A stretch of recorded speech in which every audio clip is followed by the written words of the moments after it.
One of the first approaches we do is we like to walk and talk in person. We like to listen. Usually an executive director, an operator, or even a facilities guy, those are some people that we work with too. They know that, hey, our dining room flooring is failing, or we need to get new dining chairs. A lot of it is geared towards a dining and where residents are using the spaces the most is where you see the most wear and tear. So we start there, we have conversations, we ask questions.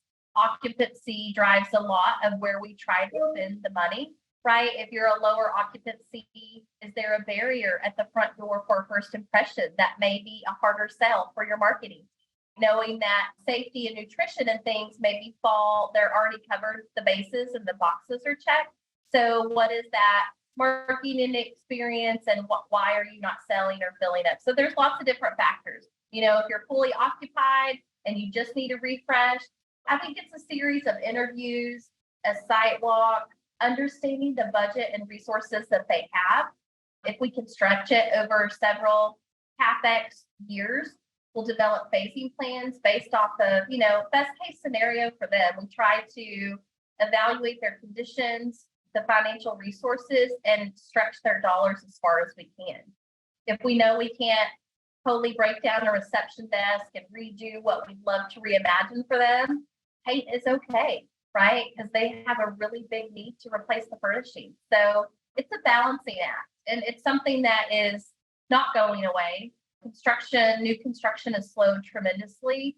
So I think you're going to start seeing, we're seeing even the past couple of years, and this year we're set up for a lot of interior renovations. We try to balance the dollars and design choices.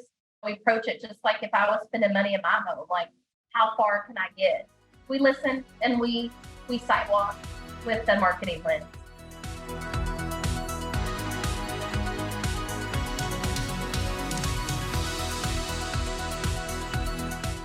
A lot of times people don't know their vision. Some people have very strong ones.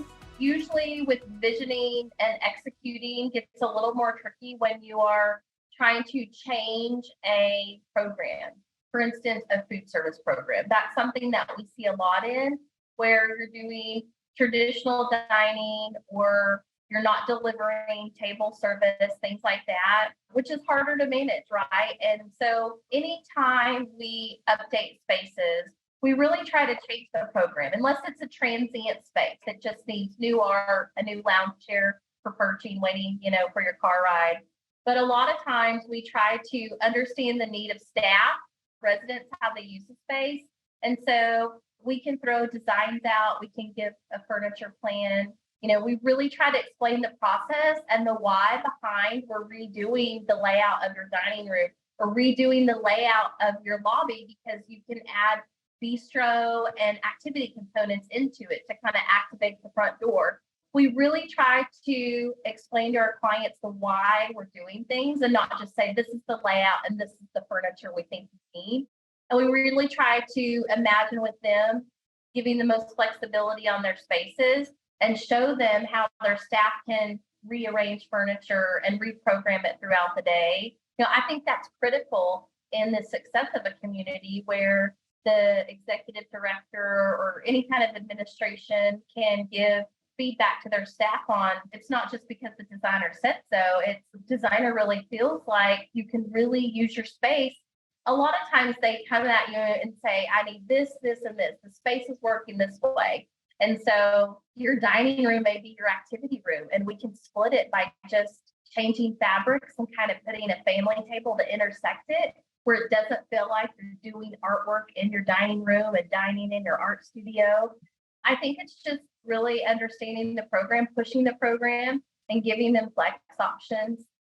Programming, I think, is number one. We can do something pretty all day long and tell you why we love this tile or this paint, but it's deeper for us than just the pretties, right? We love the pretties, right? We're designers naturally, but we're just so passionate about completely transforming the space and making it usable. So to me, that's more of a vision than just a color palette, because we care how you use the space when we leave. Once our team leaves the site at the install, we want to make sure it's working.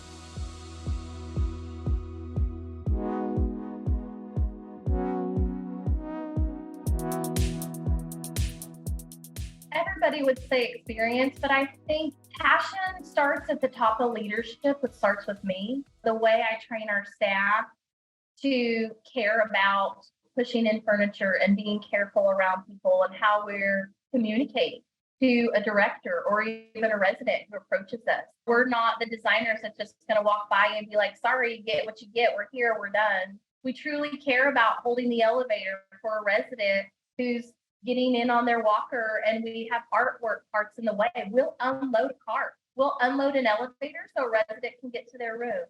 Communication and passion sets us apart, just the way we handle and conduct ourselves on site. We encourage our designers to show up and see the faces so we're not so foreign when we do get in their space and start renovating. We've had past experience where we just show up on the day and then we're running around with targets on our back. Change is hard for anybody, just like the first step when they move into it. Seeing our friendly faces, being very passionate and communicative and compassionate for, when they're having jackhammers and sledgehammers go through, we understand that it's hard. I don't want to live through that either. Reiterating how nice it's going to be and maybe help explain to them certain things. I think true success is just communication. We help our clients and our operators with visual cues. It's really important to communicate to them virtually, digitally. We do boards, we do marketing materials, so it's easier for people to explain the change that's happening and going on. We're very involved and support our clients as much as possible. We've even hosted Zoom meetings to kind of meet and greet the design team, just to help with the stress levels going into the renovation. Communication, just like any trade, is number one. If you're looking to renovate your senior living community, contact 828-ID.